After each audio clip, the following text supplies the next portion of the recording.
Note la explicación lógica que da Jesús desde el verso 8, porque todo aquel que pide recibe, y el que busca halla, y al que llama se le abrirá. ¿Qué hombre hay de vosotros que si su hijo le pide pan, le dará una piedra? ¿O si le pide un pescado, le dará una serpiente? Pues si vosotros, siendo malos, sabéis dar buenas dádivas a vuestros hijos, ¿cuánto más vuestro Padre que está en los cielos dará buenas cosas a los que le pidan? Cuando yo era solo un muchachito, el doctor Roy Ángel era un muy conocido pastor en Miami, en la Florida. Y una de las cosas que él hacía en sus predicaciones era contar historias. Usaba en forma excelente ilustraciones en sus mensajes, y alguna vez contó de un joven pastorcito cuidando sus ovejas. Un día ese joven pastor vio en el suelo una flor de increíble belleza. Se arrodilló para mirar más de cerca esa flor y le fascinó tanto que con sumo cuidado la sacó con raíz y todo del suelo, y poniéndose de pie y teniendo la flor en la palma de sus manos, la contempló más de cerca. Cuando así lo hizo, una montaña cercana pareció que se abrió por la misma mitad. Unas enormes puertas se abrieron de par en par en la montaña, y los brillantes rayos del sol iluminaron toda clase de tesoros en esa montaña abierta. El pastorcito jamás había visto nada semejante, así que, dejando la flor en el suelo, fue hacia ese tesoro y comenzó a recoger en su manto rubíes, diamantes, esmeraldas, zafiros, perlas, oro y plata. Su manto estaba repleto de ese tesoro. Él no era más que un pobre pastor, pero ahora iba a ser un rico pastor. Y con ese fabuloso tesoro comenzó a bajar la montaña, cuando escuchó una voz que le decía: «No te olvides de lo mejor». Y él, mirando a su alrededor, se preguntó: ¿qué puede haber algo mejor de lo que ya tengo? Y siguió su marcha, pero escuchó nuevamente la voz: «No te olvides de lo mejor». Esta vez no hace ningún caso a la voz, y corriendo más que caminando, desciende de la montaña. De pronto, con gran estruendo, las enormes puertas que vio en la montaña se cerraron, y la montaña desapareció completamente. Y el momento que la montaña desapareció, también desapareció el fabuloso tesoro que creía tener en su manto. Y volvió a escuchar la voz que le dijo: lo mejor era la flor, porque la flor era la llave para abrir la montaña, y tú dejaste esa flor allá en el suelo, en la montaña. Por supuesto, es solo una ilustración, un cuento, una fábula, una parábola. Usted llámela como quiera llamarla, pero escuche, lo mejor, la llave para abrir todos los tesoros del cielo es la oración. No se olvide de lo mejor. Jesús dijo: pedid y se os dará, buscad y hallaréis, llamad y se os abrirá. Jesús dice que si pedimos y buscamos y llamamos, se nos dará, hallaremos y se nos abrirá. Por lo tanto, no hay sustituto para la oración. Si usted pierde una pierna o un brazo, en la actualidad los puede reemplazar con una pierna o brazo artificial. Hoy por hoy hay sustitutos para la comunicación. Si el teléfono regular falla, hay teléfonos celulares, inalámbricos, emails, Facebook, Twitter, Internet, y quién sabe qué otras cosas más nos depara el futuro. Pero la verdad es que no hay sustitutos para la comunicación.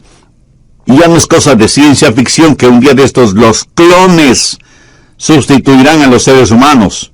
Y sin embargo no hay sustituto para la oración.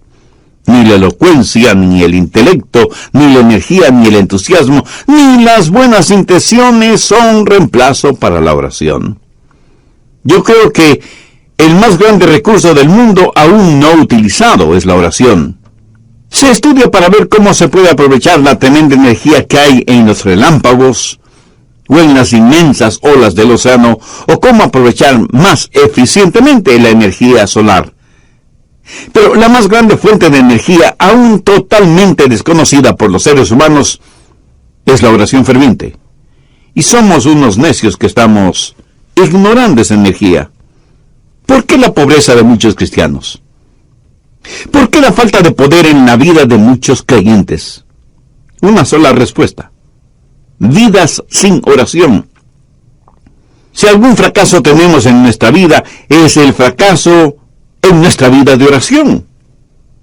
No tendríamos pecados en nuestras vidas que la oración ferviente no hubiera podido ayudar a evitarlos.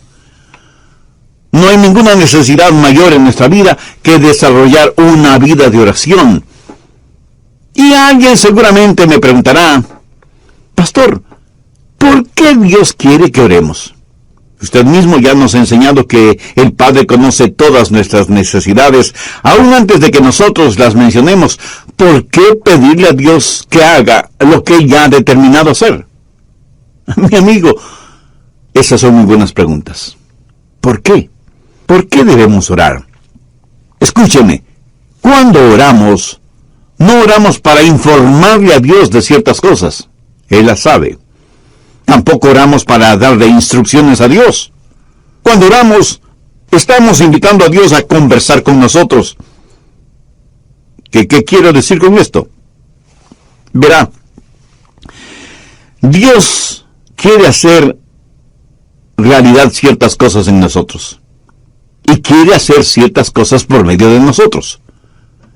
Y quiere hacer esas cosas si es que nosotros se las pedimos en oración. ¿Por qué Dios nos pide que oremos? Primero, por un factor de compañerismo. Juan 15:7. Si permanecéis en mí y mis palabras permanecen en vosotros, pedid todo lo que queréis, y os será hecho. ¿Qué es lo que Dios quiere que hagamos? ¿Dios simplemente quiere darnos cosas? ¿O quiere Dios tener comunión, compañerismo con nosotros? Dios quiere que tengamos comunión con Él. Por lo tanto, Dios dice que oremos porque por medio de la oración permanecemos en Él y Él en nosotros. Dios puede estar sin nosotros, pero nosotros no podemos estar sin Dios. Cuando usted ora y Dios contesta, usted habita en Él y Él en usted. Somos colaboradores de Dios. Pablo en 2 de Corintios 6:1 dice, así pues nosotros como colaboradores suyos. ¿Lo ve? Hay este factor de la comunión, del compañerismo, de la amistad. Segundo, el factor del desarrollo. No hay nada que pueda ayudarle a crecer como cristiano que la oración. Cuando permanece en el Señor Jesucristo y Él permanece en usted, crecerá espiritualmente en la misma proporción que la que ora. ¿Alguna vez se ha preguntado por qué Dios no contesta sus oraciones inmediatamente? Sencillamente porque Él quiere que usted crezca un poquito más cada día. José es un joven que está tratando de tener una cita con Rosita, así que le invita para que salgan juntos.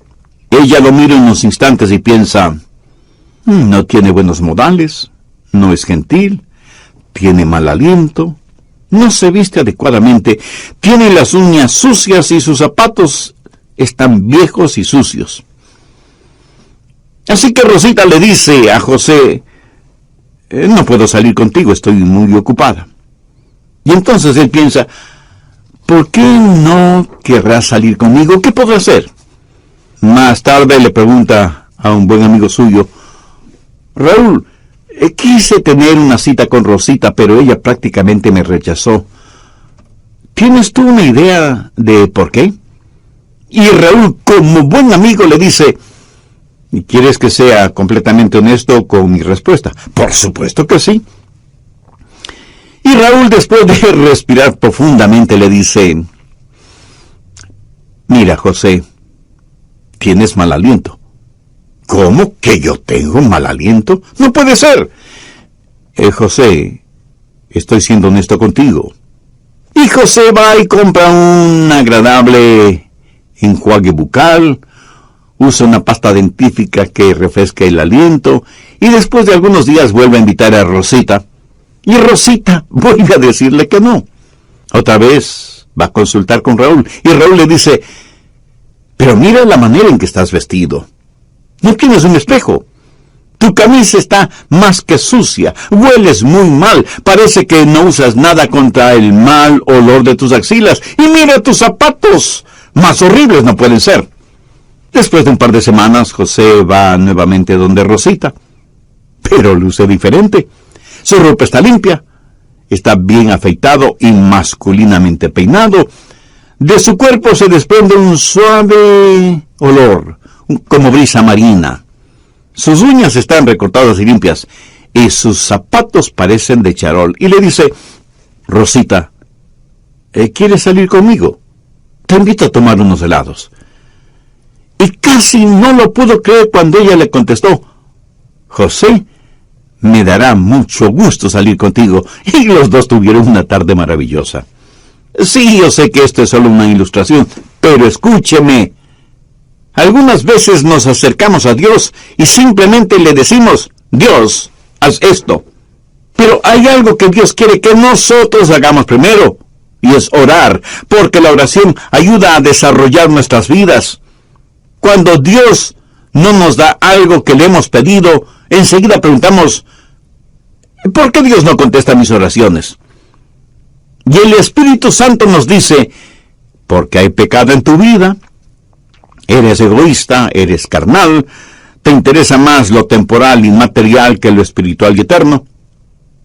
Mi amigo, marque mis palabras. Hay un factor de desarrollo en nuestras vidas cuando oramos. Dios nos hace crecer por medio de la oración. Tercero, el factor de la dependencia en la oración. Dios nos hace crecer espiritualmente por medio de la oración. Jesús dijo en Juan 15:5, porque separados de mí, nada podéis hacer. Si Dios contestara nuestras oraciones automáticamente, no habría ningún crecimiento. Pero si nunca tuviéramos que orar, no habría ninguna dependencia. La oración es la forma en que nos fusionamos con Dios. Y esa es una maravillosa promesa. Pedid, buscad, llamad. Pero no solo una promesa que reclamar, sino un proceso a seguir. ¿Alguna vez ha puesto atención a los verbos en este versículo? Pedir, buscar, llamar. Eso es un proceso que va creciendo en intensidad. Pedir para recibir, buscar para encontrar, llamar para que se nos abra. Así, este versículo es una promesa y un proceso. La promesa de que Dios nos escuchará. Enfoquemos este punto. Usted se acerca a Dios y le pide algo. ¿Sabía que el más grande problema en la oración no es la oración no contestada, sino la oración no verbalizada? Muchos ni siquiera llegamos a pedir. Santiago 4:3 dice: pedís y no recibís, porque pedís mal. Pero la oración no verbalizada no solo es una tragedia, sino que es un pecado. El profeta Samuel dijo: lejos sea de mí que peque contra Jehová, cesando de rogar por vosotros. Una y otra vez la Biblia no solo nos invita a orar, sino que nos ordena orar.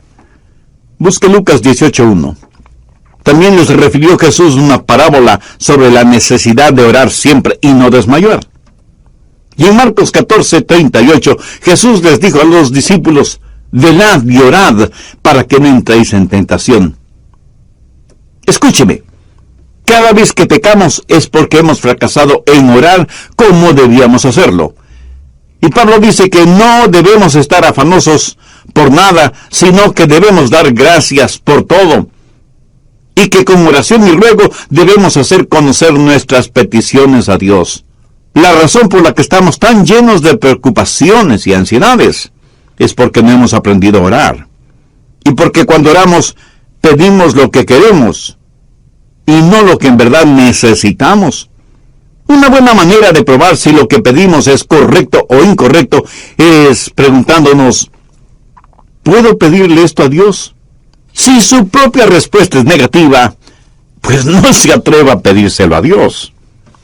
Y si es incorrecto pedírselo a Dios, entonces es incorrecto el tenerlo o el hacerlo. No divida su vida entre lo secular y lo sagrado. No piense que cuando ora, Dios está interesado en unas cosas y no en otras. Se puede imaginar a Jesús viviendo de esa manera. Cada día es un día santo. Y cuando estamos en la voluntad de Dios, todo lo que pidamos en oración, le puedo asegurar que estará de acuerdo con la voluntad de Dios. Y si usted me pregunta: pastor, ¿Y qué de las cositas pequeñas? Porque yo oro solo por las cosas grandes.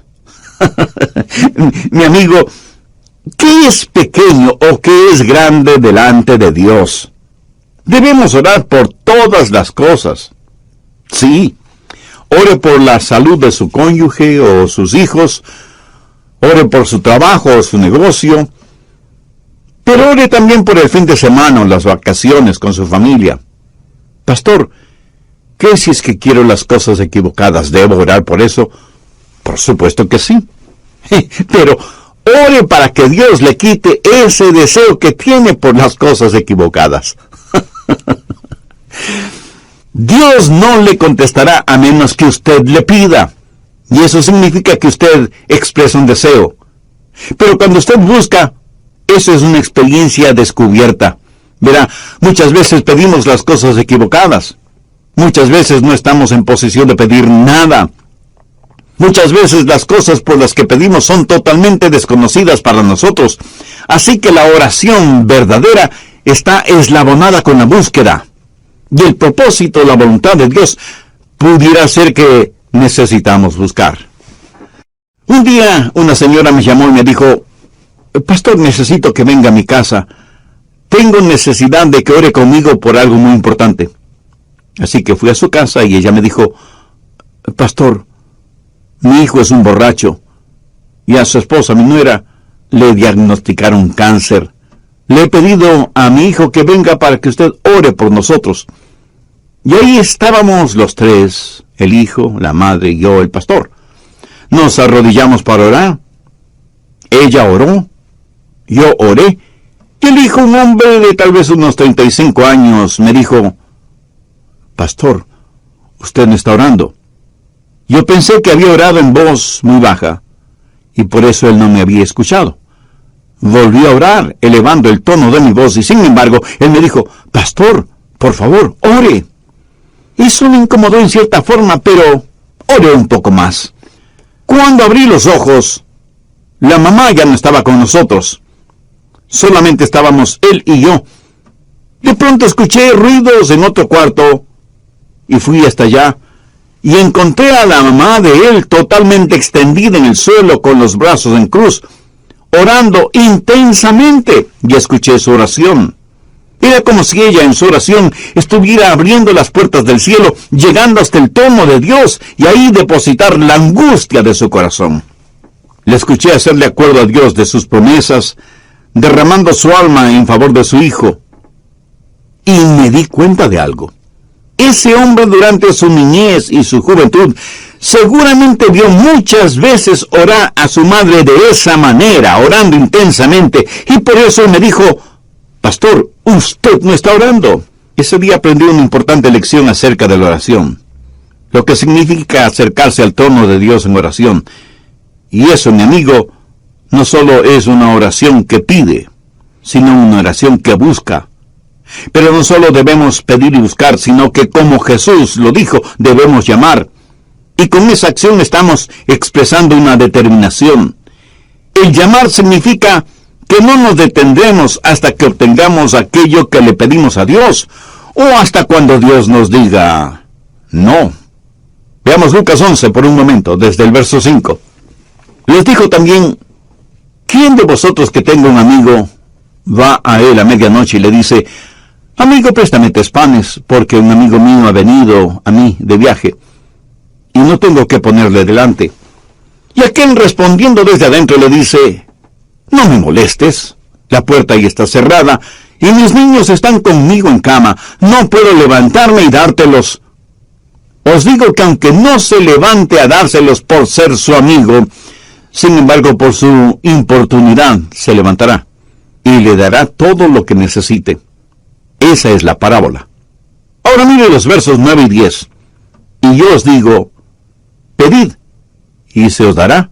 Buscad, y hallaréis. Llamad, y se os abrirá. Porque todo aquel que pide, recibe. Y el que busca, halla. Y al que llama, se le abrirá. Ahora usted tiene que entender algo sobre esos tiempos bíblicos.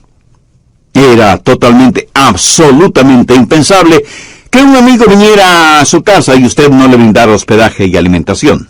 La hospitalidad es algo sumamente valiosa en el Medio Oriente. Así que un amigo llega a casa de su amigo después de un largo viaje y le dice: Juan, ¿podrías darme albergue esta noche? Y el anfitrión le dice: qué gusto de verte, mi amigo. Por supuesto que puedes quedarte aquí. Siempre eres bienvenido. Pasa, pasa. Mi esposa te preparará algo para comer. Pero la esposa, en voz baja, le dice: pero no tenemos nada que ofrecerle para comer. Y él asimismo en voz baja le dice: no te preocupes, querida, salgo de inmediato a conseguir algo. Y va donde su buen vecino Pedro, aunque ya casi es la medianoche. Golpea varias veces la puerta de la casa de Pedro, hasta que finalmente una voz bastante malhumorada dice: ¿quién es y qué quiere? Pedro, soy Juan, y necesito que me prestes unos pocos panes. Por favor, no me molestes, ¿no sabes qué hora es? Pedro, necesito tu ayuda. Te digo que no me molestes. Ya estoy en la cama con mis hijos. Hagamos un paréntesis. Las casas en esos tiempos eran diferentes a nuestras casas en la actualidad. Por lo general, la parte de abajo, la que para nosotros sería el primer piso, era en verdad un establo. Por la noche ahí ponían a todos los animales para que el calor del cuerpo de todos esos animales abrigara la casa. Una especie de calefacción animal natural. Las familias vivían encima de ese establo y el espacio no era demasiado grande, por lo que todos dormían en un solo cuarto. Y cuando alguien se despertaba y se levantaba, pues despertaba todo el mundo. Y las cerraduras en esos tiempos eran muy complicadas. No era cuestión sencillamente de utilizar la llave. Había que bajar del segundo piso, despertando a todos, cruzar entre los animales, hacer un tremendo ruido quitando las seguridades de la cerradura. Así que para cualquiera no era fácil simplemente bajar y abrir la puerta. Pero Juan insistió e insistió hasta que Pedro, para que no le moleste más, le dio los panes que necesitaba. Lo hizo no necesariamente porque Juan era su buen amigo, sino porque Juan fue insistente. No aceptó un no como respuesta. Y de eso está hablando Jesús, de la persistencia en la oración. ¿Cuántos de nosotros oramos de esa manera? Note que en este versículo los verbos están en tiempo presente, lo cual significa manténganse pidiendo, manténganse buscando, manténganse llamando. La oración no es una carrera de velocidad, más bien es una larga maratón. En el Evangelio de Lucas capítulo 18, Jesús también habló acerca de una viuda que fue donde un juez injusto, buscando justicia. Este juez no tenía miedo de Dios ni de los hombres. Era un ateo, un juez ególatra. Y la viuda venía una y otra vez porque necesitaba hablar con el juez. Finalmente el juez falló a favor de la viuda porque, como ese juez mismo lo dijo, no quiero que me agote la paciencia. Esta ilustración la utilizó Jesús para poner de relieve que si un juez injusto puede actuar de esa manera, ¿cómo un juez justo no va a escuchar nuestras oraciones? Dios no es como un juez injusto. Y si Dios, el juez justo, nos contesta, no es para librarse de nosotros antes de que se le acabe la paciencia. Dios quiere que persistamos en la oración porque Él está haciendo algo en nosotros y por medio de nosotros. Y siempre vamos a encontrar a Jesús enseñando la persistencia en la oración. Y sea que usted lo entienda o no, es una enseñanza bíblica. Permítame también mencionar a la mujer sirofenicia que desde lo que es hoy el Líbano se acercó a Jesús para buscar ayuda para su hija que estaba poseída por un demonio. Es profundamente interesante la conversación de Jesús con esa mujer griega. Vayamos al capítulo 7 de Marcos, desde el verso 26. La mujer era griega y sirofenicia de nación, y le rogaba que echase fuera de su hija al demonio. Pero Jesús le dijo: deja primero que se sacien los hijos, porque no está bien tomar el pan de los hijos y echárselo a los perrillos. Respondió ella y le dijo: sí, Señor. Pero aún los perrillos debajo de la mesa comen de las migajas de los hijos. Entonces le dijo, por esta palabra, ve, el demonio ha salido de tu hija. Y cuando ella llegó a su casa, halló que el demonio había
salido y a la hija acostada en la cama.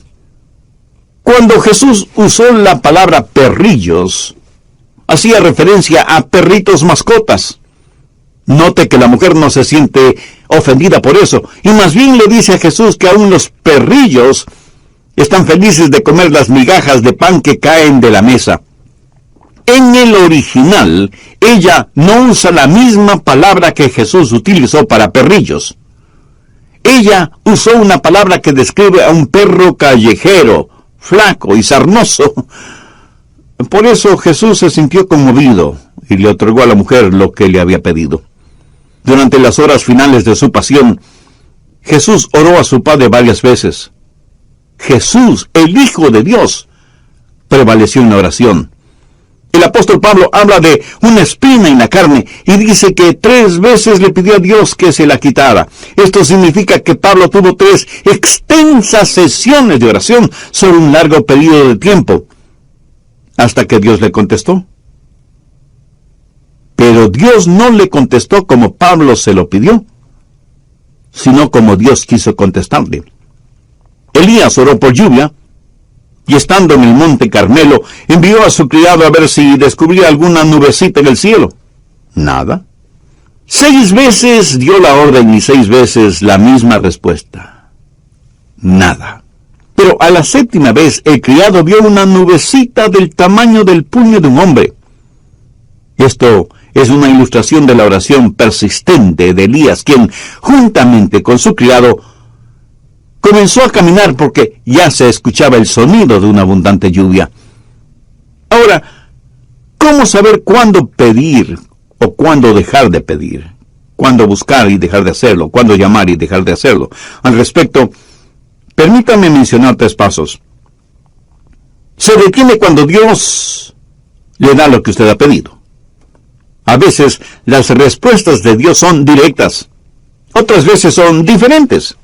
Algunas veces Dios demora sus respuestas, otras veces simplemente las niega. Pero ¿cómo saberlo? Tiene en su corazón. Quiero decir, algunas veces Dios le dirá, ya lo tienes. Y usted tiene la seguridad de que lo que ha pedido Dios ahora, ya se lo ha dado. Y usted comienza a alabarle por eso. Y debemos reconocerlo. Algunas veces Dios dice, no. Entonces usted simplemente deja de pedir. Y aunque Dios le haya dicho no, agradézcale. Porque Dios nos da solo cosas buenas. Y si no nos da algo que le hemos pedido, es porque seguramente eso no será bueno para nosotros. Pero usted se mantiene pidiendo hasta que Dios le diga sí, o espera, o definitivamente no. Entonces hay una promesa que reclamar, hay un proceso que seguir y hay una provisión que debemos gozar. Note que el Señor Jesucristo dice por qué y cómo contesta nuestras oraciones. Volvamos a Mateo 7, desde el verso 9. Y veamos cómo el Señor ilustra esto. Jesús hace la pregunta: ¿qué hombre hay de vosotros que si su hijo le pide pan, le dará una piedra? ¿O si le pide un pescado, le dará una serpiente? Pues si vosotros, siendo malos, sabéis dar buenas dádivas a vuestros hijos, ¿cuánto más vuestro Padre que está en los cielos dará buenas cosas a los que le pidan? Ahora, ¿cómo sé que Dios va a contestar la oración? Pues note lo que Jesús está diciendo. Es algo razonable y que va de acuerdo a nuestra naturaleza humana. Tome un hombre que no ha sido salvado, un hombre que no conoce a Dios. Si sus hijos le piden comida, no les dará comida. Jesús dice que si nosotros, siendo malos, sabemos dar cosas buenas a nuestros hijos, ¿cuánto más nuestro Padre Celestial no nos dará cosas buenas si es que le pedimos? ¿Por qué sus oraciones serán contestadas? Pues porque Dios es bueno. Sabe eso con certeza en su corazón, en su mente. Dios es bueno. Dios se deleita en contestar sus oraciones. Dios quiere contestar sus oraciones porque nuestro Dios es un buen Dios. Pero Dios no solamente que es bueno, sino que además es sabio. Si usted le pide pan, tenga la seguridad de que no le dará una piedra. Él nunca nos dará algo que sea malo. En la Palestina abundan miles y miles de pequeñas rocas que por su color y su textura parecen pequeños panes. Si usted le pide a Dios pan, Él le dará pan, no una roca que parezca pan. Ahora escúcheme, si usted le pide una roca, Él no le dará una roca. Él no le dará ninguna cosa mala, aunque usted se lo pida. ¿Por qué? Porque Dios es bueno, sabio y capaz. Yo tuve un padre terrenal a quien amé mucho. Cuando cumplió sus 86 años, pensaba que tenía solo 40. Ah, mi querido padre. Él tenía sus limitaciones como todos los seres humanos las tenemos. En cambio, mi Padre Celestial no tiene limitaciones. En Él tengo la simpatía de un padre y la soberanía de un rey. Él es un padre que me escucha y un rey que me...